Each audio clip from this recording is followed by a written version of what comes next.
butnu production.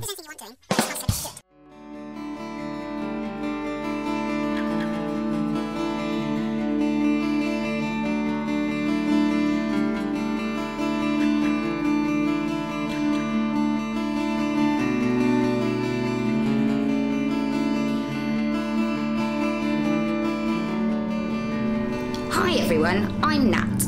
Unfortunately, Butnu's been held up on the toilet, so I'll be stepping in this week as your narrator. Anyway, the guys are currently on their way to Argos, which is quite funny really, because we have a chain of shops called that. They're not going to the shops though, they're going to the Greek city. Well, we've finally made it to Argos. We've got everything you'd ever want here, it's brilliant. Yeah, we're in a nice massive hotel room, and and I've blagged the double bed. Ben's got the single, and they've got internet in the hotel as well. So Ben's just run off to check his Twitter and stuff because he's getting withdrawal symptoms quite bad. I think we're going for dinner and stuff, and then tomorrow we're going to check out all the ancient sites and stuff. There's another museum with some like authentic Bronze Age armour and all this.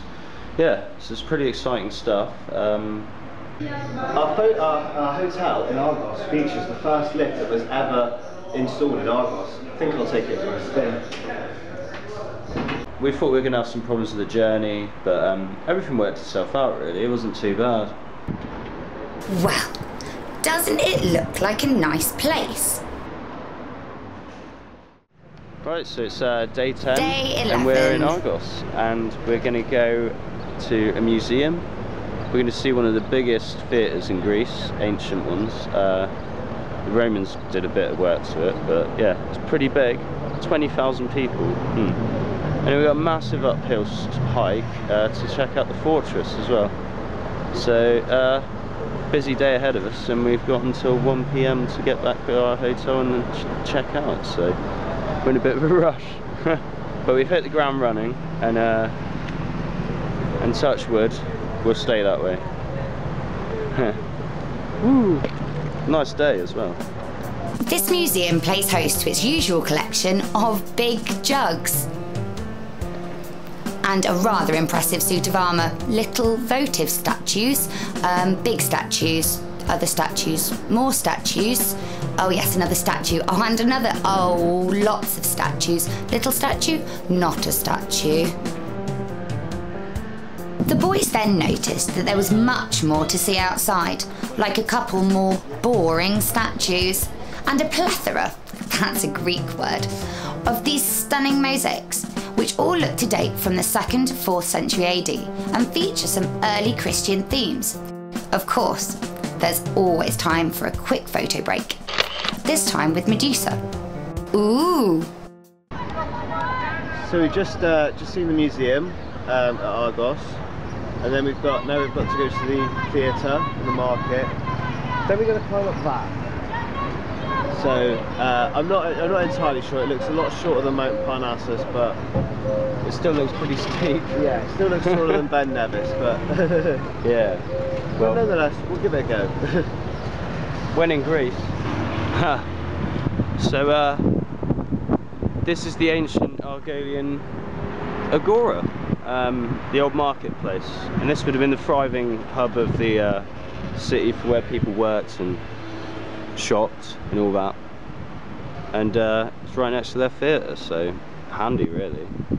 Yeah, let's go take a look. This agora, much like the Spartan Acropolis, seemed to be pretty much ignored. There were no guides and no indication as to where one could and could not walk, and the information on display was mostly in French. I think that's actually a drain that Ben is walking into there. After a couple of quick pics, it was time for the boys to move on to something more interesting.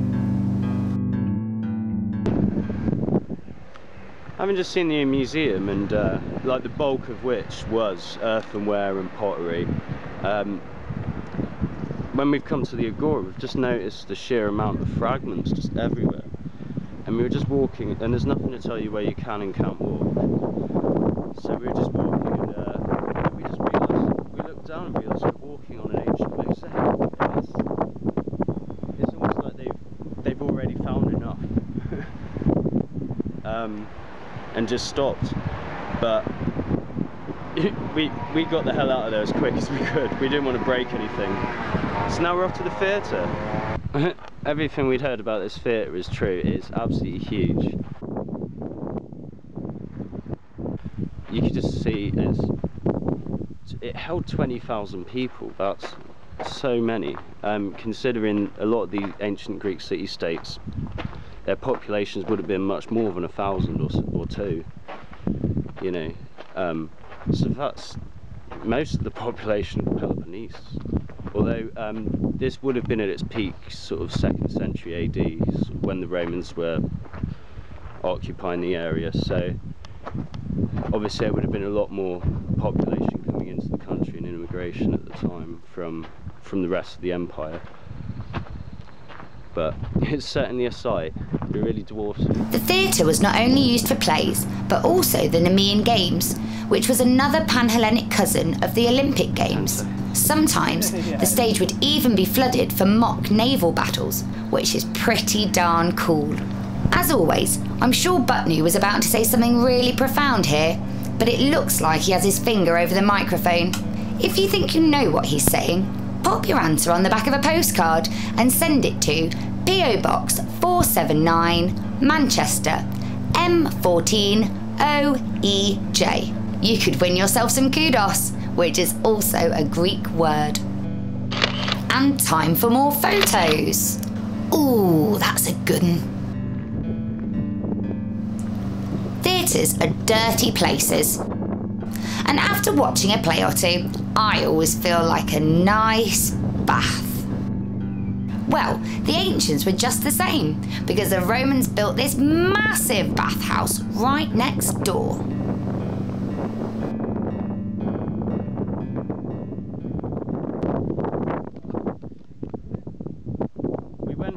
We started climbing up the mountain to see the ancient Argonian Acropolis, which has been replaced by a Frankish castle over the centuries and Roman fortifications.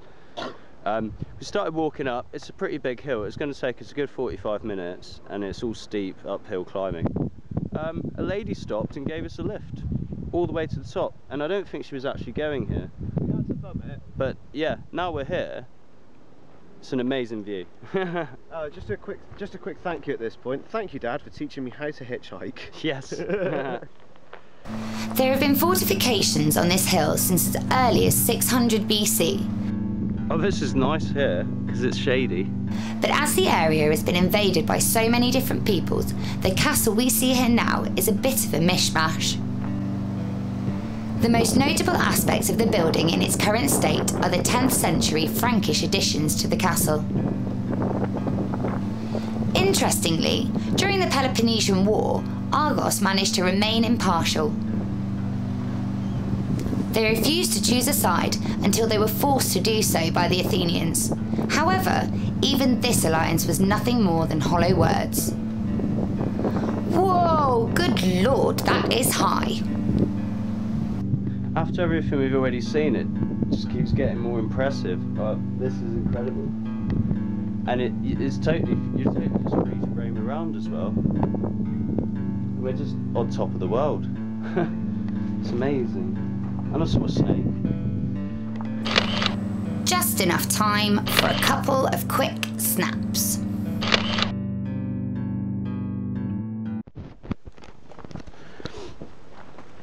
Well, as you can see, that was some pretty hardcore sightseeing, so now we're beginning our descent, and we're going to go via this monastery, which is just a little bit down the hill, and have a look at that. It's, well, it might be an old monastery, but it's been renovated, and it still functions as a monastery, so,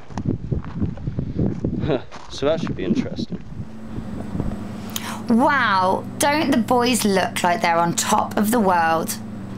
Unfortunately, the monastery was closed, so the boys popped into this charming little church so that Ben could use their facilities. As Butnu mentioned earlier, the boys didn't think they would have enough time to see everything they wanted to in Argos. But now they felt a big sense of relief since they had done everything and still had an hour to spare.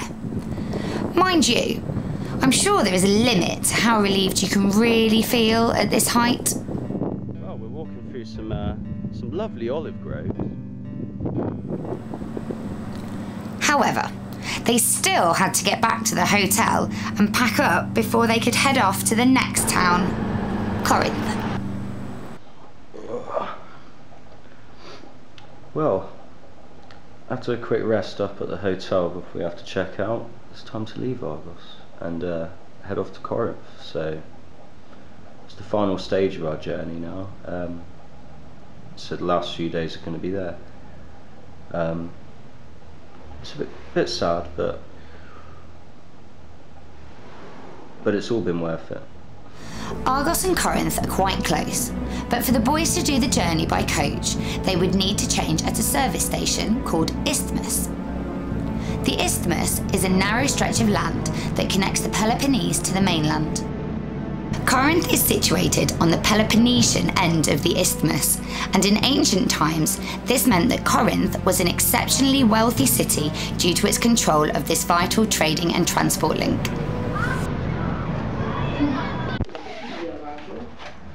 So we've been in Corinth for a while now, good 4 or 5 hours. Went down to the beach a bit earlier, but we're going to do it properly tomorrow. And we got some food from a supermarket. And now the football's on. Ben wants to go watch that, so I'm just going to go out on my own to a bar and stuff while he watches football. And we're having a day off tomorrow, so yeah. Calenecta. Right, so it's day 11. 12. As I said, we're having a rest day today, so we're just going to chill on the beach. And yeah, probably won't have much to report, to be honest. So, probably see you tomorrow on day 12. Toodaloo. As this is technically a holiday, the boys realised that they were yet to visit a beach. It may not have been the nicest beach, but at least there was a beach. As none of their hotels had swimming pools, this was a very special moment for Ben, because he could finally go for the swim that he had been waiting for the entire trip. For Butnu, it was a good chance to finish the novel that Hellraiser was based on. Anyways, each to his own and all that. However, for both of them, it was a much needed chance for some rest.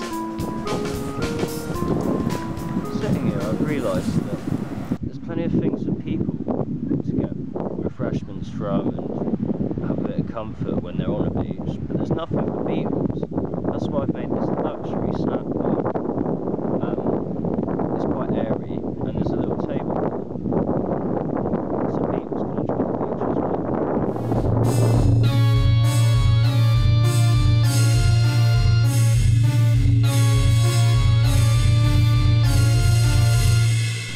I should say though, it's only for self-catering beetles. They've got to bring their own food. So after a hard day's relaxing, the boys decided to get some teeny tiny ice creams and walk back to the hotel barefoot. So it's day 12. 13. We've got a couple of errands to run, and then it's pretty exciting. We're off to see ancient Corinth and Acro Corinth. And the Corinth Canal as well, hopefully, although we're not sure where it is, but yeah, let's get down to it. Yeah, dude! Whoa! Yeah.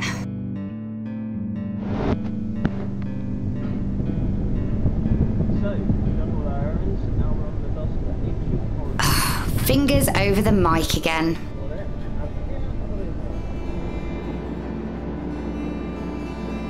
So that's all for this week. I hope you've had as much fun watching as we did making it. Join us next week for the final episode with the splendid ancient Corinth and the final night in a posh hotel in Athens.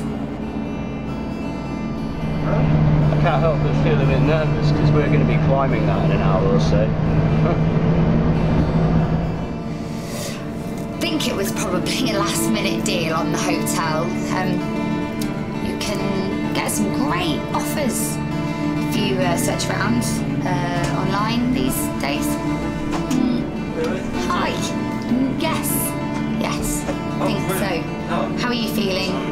Oh, gosh, yeah, that was a nightmare, but still better out than in. Yeah, well, if you don't mind, I'm gonna get off before you give me any bugs, germs, and yeah, you don't want can, this. no, thanks. Yeah. Well, yeah, thanks a so, lot for stuff. Yeah, see you later. Feel better soon. Not pulling too close.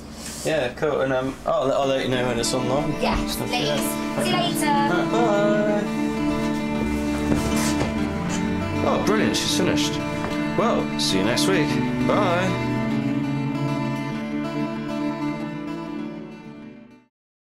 Butnu Productions.